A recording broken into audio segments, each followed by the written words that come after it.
Halo rekan-rekan pembelajar hukum, selamat datang di sesi bedah materi kita kali ini. Saya M. Fajrin dari Fakultas Hukum Universitas Muhammadiyah Pontianak. Hari ini kita bakal menyelami satu topik yang elegan banget dan bisa dibilang benar-benar jantungnya ilmu hukum pidana, yaitu klasifikasi delik. Khususnya nih, kita akan membedah perbedaan mendasar antara delik formil dan delik material. Langsung aja kita mulai ya.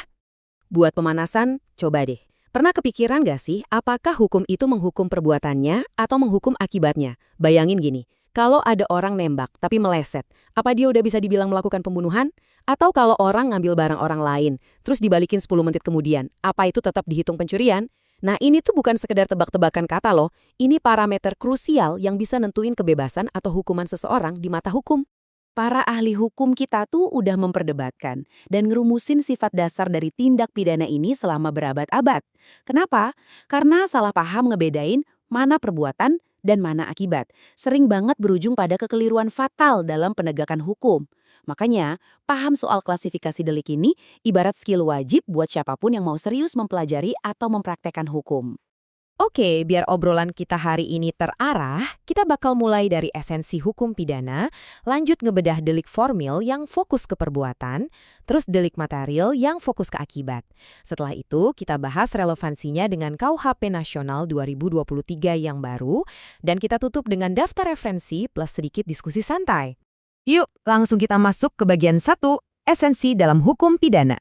Hal yang paling menarik dari belajar hukum pidana itu gini, baca aturan KUHP tuh sama sekali beda sama baca daftar dosa.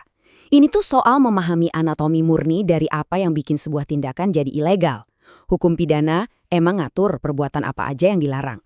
Tapi buat nentuin apakah perbuatan itu udah sempurna jadi tindak pidana, kita butuh semacam mikroskop analitis. Kita harus tanya, pembuat undang-undang ini sebenarnya lagi ngebidik cara orang itu bertindak atau ngebidik hasil akhir yang merugikan? Biar makin ada bayangan, kita masuk ke bagian 2, delik formil, yang fokus utamanya murni pada perbuatan. Kata kunci yang paling krusial di sini adalah selesai. Sebuah delik formil itu dianggap udah tuntas, paripurna secara hukum, tepat pada detik di mana perbuatan fisik itu dieksekusi. Undang-undang benar-benar nggak peduli apa yang terjadi setelahnya. Pokoknya, begitu perbuatan yang dilarang itu Anda lakukan, pelanggaran hukumnya terjadi seketika itu juga. Contoh paling klasik pastinya, pencurian, pasal 362 KUHP. Delik pencurian ini selesai detik itu juga saat pelaku ngambil barang orang lain buat dimiliki secara melawan hukum. Bayangin aja, ada yang nyopet dompet. Detik dompet itu pindah tangan, kejahatannya terjadi secara utuh. Nggak ngaruh apakah ternyata isi dompetnya kosong atau pelakunya tiba-tiba ngerasa bersalah terus dompetnya dibuang lagi. Yang dilarang itu perbuatan mengambilnya, bukan seberapa besar kerugian finansial si korban di akhir. Logika yang sama juga berlaku buat penghasutan dan pemalsuan surat. Nah, sekarang kita bandingin dengan bagian 3, delik material yang justru berfokus pada akibat. Konsep ini ngasih lihat dengan sangat brilian gimana hukum punya prioritas yang beda. Di delik material, metode atau wujud perbuatan pelakunya itu jadi jauh lebih nggak penting kalau dibandingin sama tragedi akhir yang kejadian. Undang-undang tegas mensyaratkan harus ada akibat tertentu yang muncul, baru deh kejahatan ini bisa dibilang benar-benar terjadi secara hukum. Contoh yang paling gampang tentu aja pembunuhan di pasal 338 KUHP. Narik pelatuk pistol atau ngayunin pisau itu barulah perbuatannya. Kalau ternyata korbannya selamat, nah kejahatan pembunuhan dalam esensi materialnya ini belum tuntas. Mungkin pelakunya cuma kena pasal percobaan pembunuhan. Kejahatan pembunuhan ini baru benar-benar eksis kalau nyawa korban beneran melayang. Begitu juga sama pasal pembakaran. Yang dilarang itu akibat bahaya umumnya. Nggak peduli si pelaku pakai korek api atau bensin buat mancing apinya. Coba deh kita jejerin dua konsep ini biar makin nempel di luar kepala. Di satu sisi buat delik formil, hukum bilang, jangan mengambil. Deliknya beres saat diambil. Di sisi lain, buat delik material, hukum bilang, jangan bikin orang mati. Deliknya baru beres saat kejadian kematian itu muncul. Memahami garis pembatas antara tindakan dan akibat ini tuh mutlak banget. Kenapa? Karena ini yang nentuin kapan suatu kasus bisa mulai diproses, hitungan kedaluarsanya kapan, sampai gimana cara ngebuktiin hubungan sebab akibat di persidangan nanti. Terus, gimana dengan penerapannya di masa sekarang? Masuk ke bagian 4, kita bahas relevansi dengan KUHP Nasional 2023.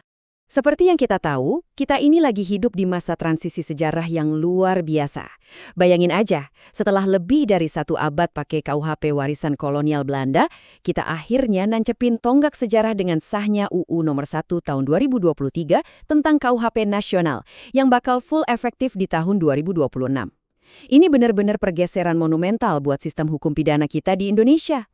KUHP baru ini bawa banyak penyederhanaan yang cerdas.